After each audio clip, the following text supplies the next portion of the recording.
It was almost as a nightmare, a horrific rerun of what we reported in Delhi just a few months ago.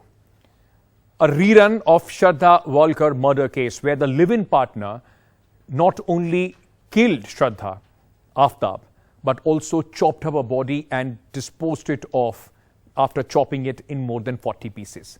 It seemed as if Mumbai woke up to the same horror today. Decomposing body parts carried out of a home near Mumbai in plastic bags and bed sheets.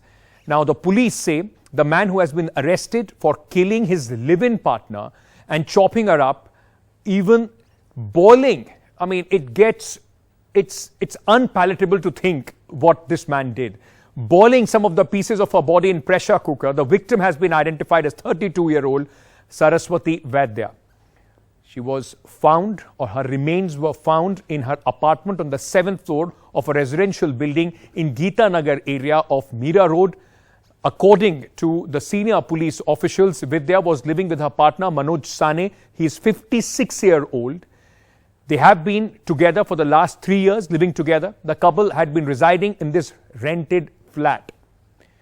Now, ladies and gentlemen, what have we come to is the big question. And how did the people discover this? How was this entire case? How did it come to light? Let me very quickly at this moment go across and bring you the eyewitness, the man, in fact, who informed the police as far as this case is concerned. And that's how it came out in the public. Somesh is joining us at this moment. He lives in the flat adjacent to where this gory murder took place. Somesh, thank you for speaking to us. I want to ask you first, आपको पता कैसे चला? First time Monday को starting में smell आई थी वहां से, तो हमें लगा था नॉर्मली स्मेल आ रही है, मतलब कुछ हमारे माउथ चूहे बहुत है छत पे, तो हमें ऐसा लगा था कि चूहा हुआ रहेगा, कहीं मर गया रहेगा, इस वजह से स्मेल आ रही है। तो हमने मंडे को तो इग्नोर किया, ट्यूजडे को भी स्मेल आई, लेकिन स्मेल कैसे आती थी? मॉर्निंग में जब हम ऑफिस जाते थे तब नहीं आती थी, इवनिंग में आती थी। इवनिंग में कैसे लेट नाइट आती थी, हम ऑफिस से रिटर्न आए तभी भी स्मेल नहीं आती थी। हमने उसको इग्नोर किया, बोला किसी के घर में कुछ मरा रहेगा तो उसने शायद क्लीन कर दिया रहेगा, तो उसमें स्मेल नहीं आई। तो वेडनेसडे को मैं आफ्टरनून में आया घर लंच करने आया, तो विंडो से भी आ रही थी, दरवाजे से भी आ रही थी, स्ट्रॉन्ग स्मेल आ रही थी। तो मुझे बहुत डाउट था कि 3 दिन हो गया, अगर किसके घर में भी रहता तो वो क्लीन कर देता, अगर कोई एनिमल या तो कुछ मरा रहता तो थर्ड डे फिर जाके उनको नॉक किया, तो मैंने बोला सर अंकल आपके घर नॉक किया, तो नॉक पे तो पहला रिस्पॉन्स ही नहीं था। पहला सेकेंड टाइम 5 से 10 मिनट खड़े होने के बाद वापस नॉक किया था मैंने। तो उसके बाद नॉक करने के बाद उन्हें डिओड्रेन मतलब एयर फ्रेशनर पूरे घर में मारने लग गए थे। तो बाहर साउंड आ रहा था एयर फ्रेशनर का, दरवाजे भी मारा, पूरे रूम में मारा। तो उससे डाउट एकदम पक्का हो गया कि अगर नॉर्मल कोई चीज होती तो वो दरवाजा खोल के आंसर करते कि ऐसा ऐसा है, आप देख लो कहाँ है। तो रूम फ्रेशनर उनके बाद 10 मिनट मैंने फिर खड़ा रहा, फिर कभी भी नहीं खोला, नीचे चला। सोमेश, जब आपने उन्हें कन्फ्रंट किया, जब उनसे बात की, तो क्या हाव भाव थे? मतलब किस तरीके से बिहेव कर रहे थे जब आपने उनसे पहली बार पूछा? मतलब वो सफल भी कर रहे थे, मतलब काप भी रहते, आंखें भी रेड रेड हो गई थी उनकी। तो उससे समझ गया था कि मतलब कुछ तो है, मतलब नॉर्मल आंसर भी नहीं कर रहा और बात भी नहीं कर रहा, और मास्क लगाए थे यहाँ तक पूरा फुल, हेलमेट पहने थे, खाली आंख दिखती थी और आंख पूरी रेड हो गई थी। तो चले गए फिर वो। फिर मैंने वही बिल्डिंग के सेक्रेटरी चेयरमैन को फोन किया, मैंने बोला कि ऐसा ऐसा है, मुझे फुल डाउट है कि मतलब कुछ गलत हुआ अंदर। वो आदमी रिस्पॉन्स भी नहीं कर रहा, और वैसे भी हमारे नेबर रहते, लेकिन मेरे को नाम भी नहीं मालूम उनका। तो फिर आपने पुलिस को जब खबर किया, उसके बाद जब आप फ्लैट में पहली बार गए तो आप लोगों ने क्या देखा? एजेंट ने उनको रखा था, उनको फोन लगाया, तो वो भी हाफ एन आवर में वो भी आ गए थे, एजेंट भी आ गए थे। तो मुझे कॉल किया कि मैं आ गया, तो उनको भी मैंने स्मेल सुनाया दरवाजे के बाद जाके, तो स्मेल तो आ रहा है। तुमने फोन लगाया, तो फोन उठाया नहीं, स्विच ऑफ था फोन। फिर फुल डाउट चला गया, तो हमने पुलिस को कॉल कर दिया, एक बार आके देख लेते हैं। तो 20 to 25 मिनट में पुलिस भी आ गई थी। तो शायद उन्होंने कोई चाबी वाले को बुलाने के लिए बोला था, ये छोटा सा ताला ही लगा था, तो हमने बोला तो तोड़ सकते हैं ना, तो तोड़ देंगे। तो उसको तोड़ने के लिए फिर हमने हथौड़ा थोड़ा लेके तोड़ दिया, फिर हमने रूम में गए। तो जब आप अंदर पहुंचे उस फ्लैट में तो किस तरह का नजारा था, क्या देखा आप लोगों ने? वही देखा कि मतलब जो घर में था, जैसे अंदर घुसे वैसे वुड कटर मशीन रखी थी और सीधा हम बेडरूम में गए थे। बेडरूम में बेड पे ब्लैक कलर की प्लास्टिक पड़ी थी पूरे बेड पे कवर करके, तो हमें लगा कि उसके नीचे कुछ डेड बॉडी या कुछ रहेगा, वैसे कुछ भी नहीं था उधर। और साइड में ट्री कटर मशीन भी रखी थी, तो ट्री कट करते हैं ना, वो वाली मशीन भी रखी थी। फिर हम लोग दूसरे बेडरूम में गए तो वहां भी कुछ नहीं था, खाली स्ट्रॉन्ग स्मेल आ रही थी। फिर हम वॉशरूम गए, वॉशरूम में भी कुछ नहीं था, पूरा क्लीन था, ना ब्लड था ना कुछ था।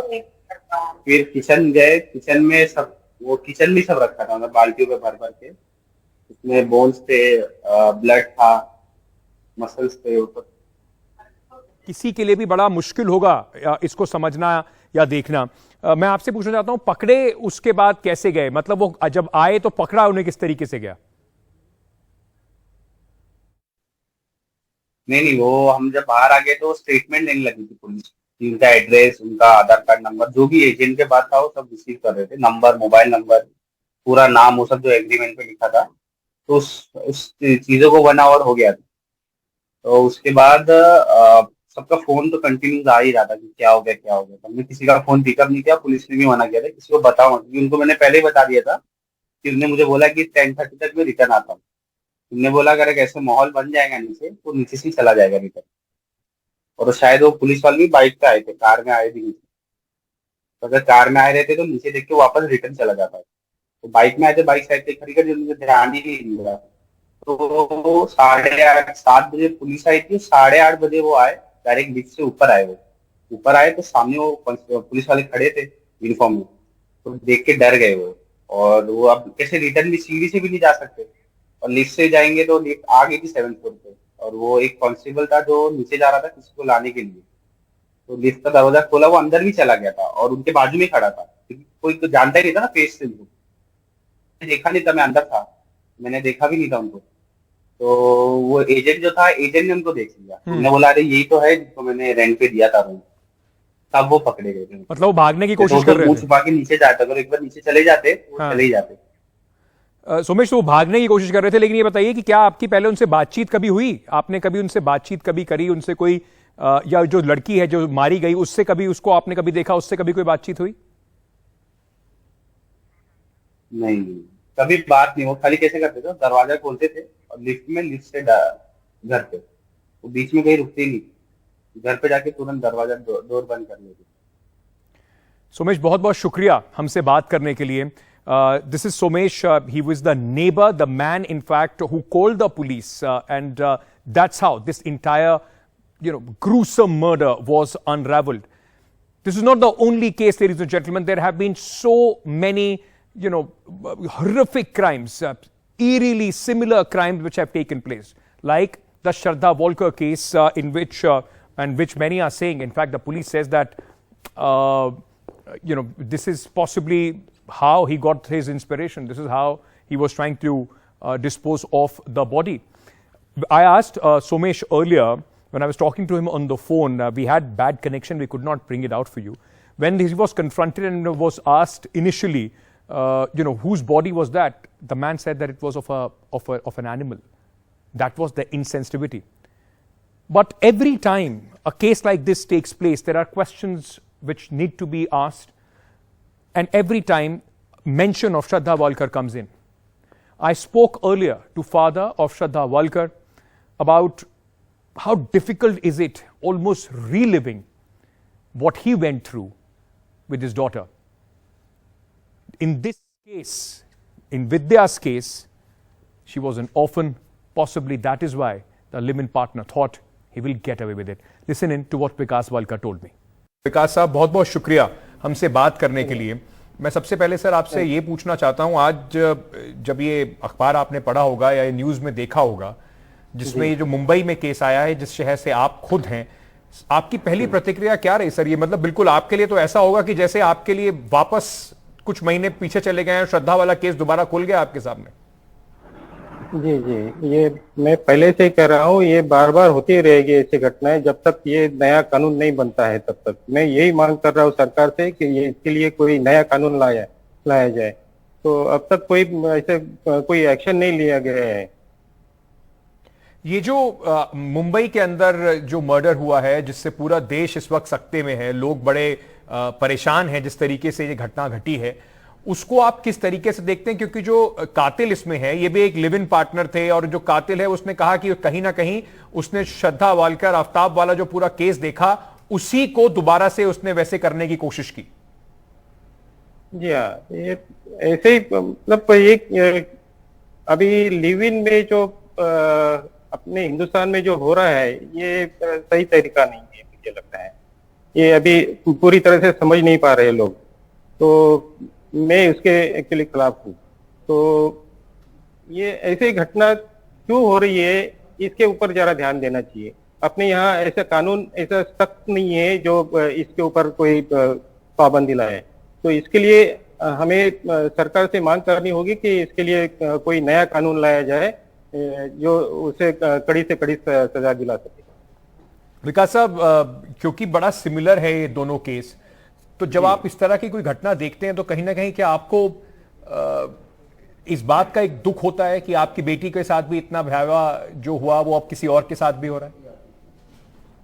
जी हाँ, मुझे यही दुख हो रहा है कि मतलब मैं तो ऐसे कोशिश करता हूँ कि किसी के साथ ऐसा ना हो, लेकिन बार बार ऐसी घटना सुनने में आ रही है, तो मुझे बहुत दुख हो रहा है इस बारे में। आपको लगता है कभी भी इस तरह की कोई भयावह घटना होगी, भगवान न करे किसी और के साथ हो, लेकिन कभी भी होगी तो एक बार वापस से आपके लिए वही जो पूरा दुख भरा जो पूरा एक्सपीरियंस आपका रहा, ये पता चलने तक आपकी पहले जिस तरीके से आपको मुश्किलें हुई ढूंढने में, पता करने में कि श्रद्धा कहां है, और उसके बाद जब भी आपको पता चला कि उसके साथ इस तरह की घटना हुई है, तो आपके लिए कम से कम ये दोबारा से एक बार फिर से वही चीजें आपके सामने आ जाती होंगी अपनी बेटी को लेकर। जी हाँ, ये मतलब ये तो मैं तो यहाँ मुंबई में रह के वो दिल्ली में जो घटना घटी है मेरे बेटी के, तो मुझे तो बहुत तकलीफ हुई इसके लिए ढूंढने में और ये मालूम करने में। तो ऐसे ही वापस ये मुंबई में आज घटना हुई है, तो मुझे मतलब बहुत दुख हो रहा है कि ऐसे घटना बार बार हो रही है। ये जो आपने उसके बाद जब घटना आपकी बेटी के साथ हुई थी, उसके बाद आप सरकार से भी मिले थे, मंत्रियों से भी मिले थे, क्या आश्वासन उन्होंने आपको दिया था और उस पर क्या अभी हो रहा है? जी हाँ, ये आश्वासन तो सभी ने दिया है कि नहीं आपको न्याय मिलेगा, उसको फांसी की सजा होगी, लेकिन मेरी मांग यही है कि इसके लिए कोई नया कानून बनाया जाए। तो मैंने ऐसा एक मेल जो पत्र भी लिखा है जो होम मिनिस्टर है अपने देश के, जो अमित जी शाह, उनको भी लिखा हुआ है, लेकिन उसका कोई जवाब नहीं है अब तक। तो मेरी यही मांग है कि इसके लिए कोई नया कानून जो बने, इसके लिए जो जल्द से जल्द इसको कोई कड़ी सजा मिलनी चाहिए। जो आपका केस है सर, श्रद्धा का जो केस है, वो इस वक्त किस स्टेज पर है, वहां पर क्या हो रहा है, उसके बारे में क्या जानकारी है? जी हाँ, अभी इसका केस का ट्रायल चला है और अभी एक उसमें स्टेटमेंट 3 लोगों के हो गए हैं, 1 तारीख को हुई है। तो अभी ये फास्ट ट्रैक पे चला गया है, लेकिन अभी मुझे लगता है इतने जल्दी इसका रिजल्ट आने वाला है। अभी और 2-3 महीना तो शायद लगेंगे ही। As I was telling you earlier, what happened in Mumbai is eerily same what happened in Delhi with Shraddha, and there are many other cases. Shraddha Walkar, ladies and gentlemen, if you remember, November 2022, her live-in partner Aftab killed her, dismembered her body, disposed her body parts in, packed them in polythenes and disposed them off in a nearby forest. Come to February 2023, Nikki Yadav was strangled to death by boyfriend.